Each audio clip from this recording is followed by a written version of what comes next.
Merhaba arkadaşlar, ben Ayşin. Bugün neyden bahsedeceğiz? Başlıkta gördüğünüz üzere lüks moda markalarının isimlerinin nasıl okunduğundan bahsedeceğiz.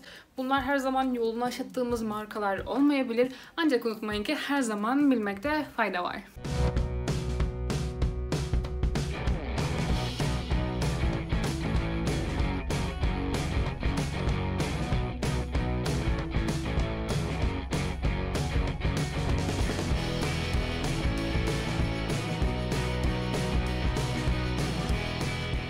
Moda deyince markaların çoğu haliyle Fransız veya İtalyan kökenli. Ama sadece bunlar değil, pek çok markanın isminin nasıl telaffuz edildiğine bakacağız bugün. Bu markaların isimlerini Türkçeleştirilmiş olarak değil, elimden geldiğince orijinal telaffuzuyla söylemeye çalışacağım. Hazırsak başlayalım. İsmi İngilizce olan bir markayla başlıyoruz. All Saints. All Saints. Sanki Saint der gibi. All Saints. All Saints. İkinci markamız Balenciaga.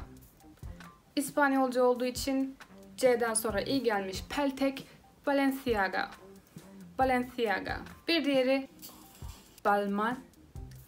Balmain. Balmain değil, Balmain değil, Balmain. Sondaki neyi böyle birazcık koklatıyoruz sadece. Balmain. Bir diğeri İtalyan bir marka Bottega Veneta. Bottega Veneta. Bottega Veneta. Aksan bana ait. Yine İtalyan bir markadan geliyor. Bulgari. Bulgari. Hızlı bir U ve keskin bir R. Bulgari. Fransızcadan geliyor. Cartier. Cartier. Cartier. Fransızcadan devam ediyoruz. Gönlümüzün şampiyonu Chanel. Chanel. Channel değil arkadaşlar. Vurgu ikinci kelimede Chanel. Chanel. Devam ediyoruz. Biraz tartışmalı bir isim. Chloe. Fark ettiyseniz sonunda bir aksan var. Chloe. Chloe değil. Chloe. Bir sonraki markamız çok uzun zaman İtalyan markası olduğunu düşündüğüm için yazıldığı gibi okuyordum. Doğru okunuşu Christian Dior. Christian Dior. Christian Dior. Bu videonun sonunda boğazım ağrıyacakmış gibi hissediyorum. Aslında vurgu o da. Christian Dior. I think it's okay. Christian Louboutin. Evet, boğaz kondisyonu yaptım biraz. Christian Louboutin. Christian Louboutin. Evet, sıradaki markamız ismi Fransızca olsa da aslında bir Japon markasıdır. Japonya kökenli bir markadır. Comme des garçons.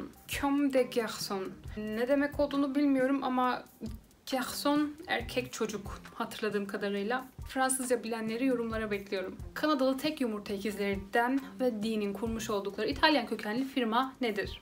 D squared. Sonunda 2 vardır ancak o okunmaz. D squared. D squared. Firmanın isminin mantığı şu: matematikte bir sayının karesi vardır.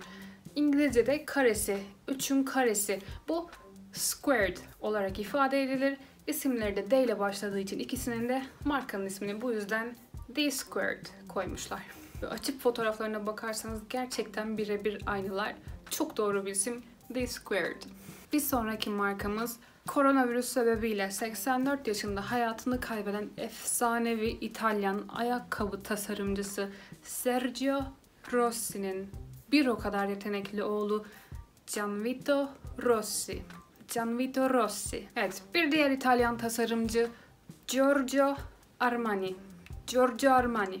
Giorgio Armani. Döndük Fransızcaya. Tartışmalı markalardan biri Givenchy. Givenchy. Givenchy. Evet, ilk gördüğümde yadırgadığım, daha sonra ise modadır olur diyerek kabullendiğim bir marka. Golden Goose. Golden Goose. Golden Goose. Hafızamda olduğu için son yarım saattir havaya konuşmuşum arkadaşlar. Tekrar başlıyorum. Nerede kalmıştık? Evet, İtalyan moda devi. Gucci. Gucci. Gucci değil. Gucci değil. Gucci. Fake'lerinin butiklerde kol gezdiği ancak orijinallerini kullananların bir elin parmaklarını geçmeyecek sayıda olduğu marka dediğimde aklınıza ne geliyor? Hermes. Baştaki H sessiz, sondaki S ise duyulur bir şekilde Hermes. Çantayı çanta görevinden sıyırıp yalnızca aksesuar olarak kullanıma sunan mikro çanta dendiğinde akla gelen o küçük küçük çantaların sahibi firma Jacquemus. Jacquemus. Jacquemus. Sırada ise muhteşem ayakkabıları imza atan bir diğer marka. Jimmy Choo. Jimmy Choo. Jimmy Choo. Bir diğer marka Loewe. Loewe. Loewe. Loewe. Bizi en çok köşeye sıkıştıran, ismini söylemekten en çok çekindiğimiz, Fransızca öğrensem dahi ismini doğru telaffuz edebileceğimi düşünmediğim sezon dışı ürünleri indirime sokmak yerine yakmasıyla bilinen Fransız devi. Louis Vuitton. Sondaki ne biraz sessiz. Louis Vuitton. Louis Vuitton. Elimden gelen bu arkadaşlar gerçekten. Louis Vuitton. İmza ayakkabılarıyla bilinen İspanyol ayakkabı tasarımcısı Manuel Blahnik. Markası ise Manolo Blahnik. Manolo Blahnik. İsmini Alplerdeki bir kasabanın kısaltılmasından alan marka Moncler. Moncler. N harfi yine yarım çıkıyor. Moncler. Moncler. Evet, biraz coğrafya öğrenelim. Avrupa'nın ve Fransa'nın en yüksek dağı olan Türkçesi Beyaz Dağ anlamına gelen Mont Blanc. Mont Blanc. Mont Blanc. Mont Blanc olarak düşünebilirsiniz ancak doğru okunuşu Mont Blanc. İki kelimenin sonundaki son harfler sessiz. Mont Blanc. Genellikle yanlış okunduğunu duyduğum bir İtalyan firması. Moschino değil arkadaşlar. Moschino. Moschino. Aklınıza gelen bütün markalarla işbirliği yapmış olan Supreme. Supreme. Amerikalıların Supreme gibi A'ya yakın olarak telaffuz ettiğini de duydum. Ancak pek çok yerde doğru telaffuzu Supreme olarak geçiyor. Supreme. Evet, Demet Akalın sponsorluğunda bir sonraki markamıza geçiyoruz. Bir diğer İtalyan devi Versace. Versace. Vurgu sa hecesinde Versace. Evet, Fransız olduğunu bilmediğim ve uzun zaman Vêtements olarak telaffuz ettiğim bir firma. Vêtements. Vêtements. Vêtements değil, Vêtements. İsmini yanlış telaffuz etmekten korktuğunuz için yalnızca YSL mi diyorsunuz? Korkmayın. İşte doğrusu. Yves Saint Laurent. Yves Saint Laurent.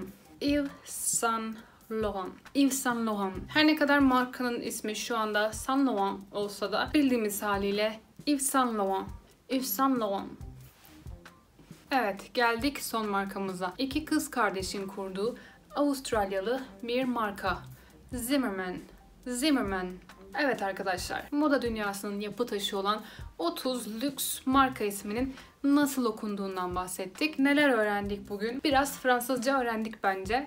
Fransızca'da hecenin sonundaki N harflerinin yarım ağızla okunduğunu öğrendik mesela. Mont Blanc, Fransa'nın ve Avrupa'nın en yüksek dağıymış. Bunu öğrendik. Ayakkabı tasarımcısı Gianvito Rossi'nin yine ayakkabı tasarımcısı olan babası Sergio Rossi'nin Nisan ayında koronavirüsten hayatını kaybettiğini öğrendik. Fransızcanın zor bir dil olduğunu biliyorduk. Bunu pekiştirdik. Elimden geldiğince en iyi şekilde telaffuz etmeye çalıştım. Videoyu faydalı bulduysanız beğenmeyi ve kanalıma abone olmayı unutmayın. Bir sonraki videoda görüşene kadar kendinize iyi bakın. Hoşça kalın.